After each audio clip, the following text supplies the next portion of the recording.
প্রিয় দর্শক, আসসালামু আলাইকুম। আশা রাখি আপনারা ভালো আছেন। আজকে আমি নিয়েছি নিউসিস ভিটামিন সিরাপ নিয়ে। এর মূল উপাদান মাল্টিভিটামিন সিরাপ। ইয়া প্রস্তুত করেছে বাংলাদেশের স্বনামধন্য কোম্পানি শরীফ ফার্মাসিউটিক্যাল লিমিটেড।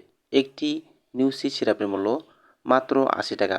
উপাদান: প্রতি ৫ মিলি সিরাপে আছে vitamin A ২০০০ IU, vitamin D ২০০ IU, vitamin C ৭০.৫০ মিলিগ্রাম, ভিটামিন বি1 ০.৭০ মিলিগ্রাম, ভিটামিন বি2 ০.৮৫ মিলিগ্রাম, ভিটামিন বি6 ০.৩৫ মিলিগ্রাম, ভিটামিন ই ১.৫০ মিলিগ্রাম, ভিটামিন নিকোটিনামাইড ৯ মিলিগ্রাম এবং কড লিভার অয়েল ০.১০ মিলিগ্রাম নিয়ে গঠিত। নির্দেশনা অথবা যেসব কারণে এই সিরাপটি সেবন করবেন: শিশু ও বয়স্কদের বিভিন্ন ভিটামিনের অভাবজনিত উপসর্গে এটি নির্দেশিত।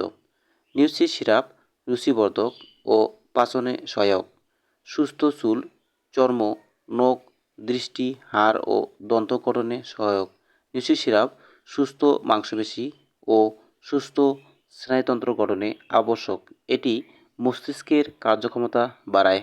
সেবনবিধি এবং মাত্রা: ১ মাস বয়সী শিশু প্রতিদিন হাফ চামচ করে খাবে। ৬ মাস বয়সী শিশু ও প্রাপ্তবয়স্ক প্রতিদিন ২ চামচ করে খাবে।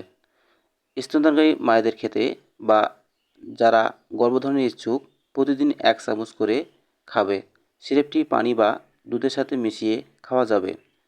বিপরীত নির্দেশনা: যাদের এই ওষুধের কোনো উপাদানের প্রতি অতি সংবেদনশীলতা রয়েছে তাদের ক্ষেত্রে এটি নির্দেশিত নয়। সতর্কতা: দীর্ঘকাল ব্যবহারের ফলে ফেটে দ্রবীভূত ভিটামিনগুলি হাইপার ভিটামিনসিস তৈরি করতে পারে। সুতরাং চিকিৎসকের পরামর্শ ব্যতীত অতিরিক্ত মাত্রায় বা দীর্ঘকাল এটি ব্যবহার করা ঠিক নয়। পার্শ্বপ্রতিক্রিয়া নাই বললেই চলে। গর্ভাবস্থায় ও স্তন্যদানের ব্যবহার: গর্ভাবস্থায় এবং স্তন্যদানে এই সিরাপটি ব্যবহার করতে পারবে। ড্রাগ ইন্টারঅ্যাকশন: তেমন কোনো ড্রাগ ইন্টারঅ্যাকশন দেখা যায়নি। সংরক্ষণ: আলো থেকে দূরে, ঠান্ডা ও শুষ্ক স্থানে, শিশুদের নাগালের বাইরে রাখুন। তো বন্ধু, ভিডিও ভালো লাগলে আমার এই চ্যানেলটি সাবস্ক্রাইব করবেন এবং লাইক, কমেন্ট, শেয়ার করবেন।